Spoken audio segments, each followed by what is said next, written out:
அம்மா உணவகத்தில் நான் ஒரு 7-8 வருஷமா சாப்பிட்றேன். முன்னெல்லாம் சாப்பாடு கொஞ்சம் ஒரு மாதிரியா இருந்தது.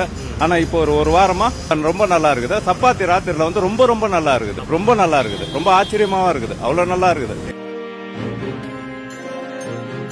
இது 14 வருஷமா நடக்குது. ஸ்டார்டிங்ல இருந்து இருக்கிறோம். இப்போ வந்து சிஎம் விஜய் தம்பி வந்து புதுசா ஏதாவது பண்ணணும், எல்லாம் இம்ப்ரூவ் பண்ணணும், எல்லாம் புதுசா மாத்தணும்னு சொல்லி இருக்கிறாரு. கருவேப்பிலை சாதம், லெமன் சாதம், ஒன்னுட்டு ஒரு நாளைக்கு சாம்பார்.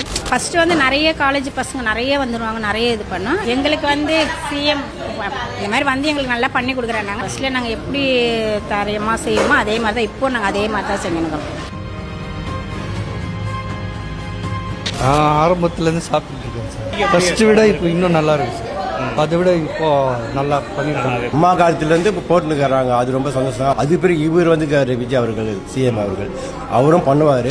கஷ்டப்படுற உழைப்பவங்க தான் வருவாங்க. பெரிய வசதி யாரும் வரல இங்கே. அப்படிப்பட்டது இன்னும் நல்லா, இன்னும் மேலே பண்ணால் இன்னும் நல்லா. நான் ஒரு 2015 சாப்பிட்றேன். அம்மா ஹோட்டலில் அம்மா இருக்கிற வரைக்கும் நல்லா இருந்தது. இப்போ வரைக்கும் இப்போவும் ஒரு நல்லா இருக்கும்.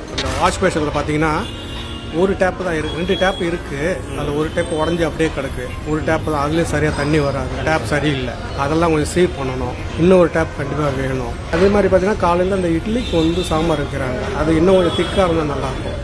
இட்லிக்கு சாம்பாருக்குமே அது சாப்பிடும்.